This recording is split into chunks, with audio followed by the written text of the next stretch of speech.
తిక్కగా జనంలో మార్పు వచ్చింది అంటున్నారు, జనంలో మారిపోయారు అప్పటికిప్పుడు అంటున్నారు కదా.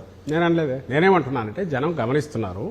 జనం ఆ రోజుకు ఈ రోజుకు కూడా జగన్మోహన్ రెడ్డి గారి మీద ఆయన క్రెడిబిలిటీ మీద పూర్తి నమ్మకం ఉంది. ఫస్ట్ బడ్డింగ్ స్టేజ్లో ఆయన అరెస్ట్ అయినప్పుడే వాళ్ళు నమ్మలే.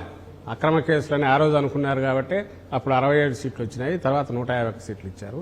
ఇవి చంద్రబాబు నాయుడు దుష్ప్రచారం అని వాళ్ళు ఇదవుతుంది.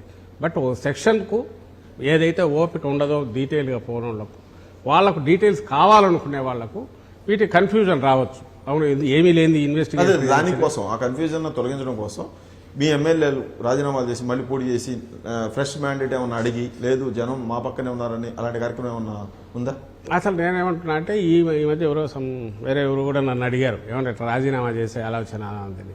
దానికి దీనికి సంబంధం ఏముంది అసలు? ఎందుకు చేయాలి? ఒకటి ఫస్ట్ థింగ్. దాన్ని చేసినందువల్ల ఏం ప్రూవ్ అవుతుంది? జనం రెఫరెండం లాగా రావాలంటే నెక్స్ట్ ఎన్నికలు వస్తే తప్ప తెలిసేది కాదు. ఆ రోజు రాజీనామాలు చేశామంటే ఆ పార్టీ నుంచి వచ్చారు కాబట్టి ఆ పార్టీ దాని మీద ఉండదలుచుకోలేదు. రాజీనామా చేసి ఫ్రెష్గా మ్యాండేట్ తెచ్చుకుందాం అనుకున్నాం.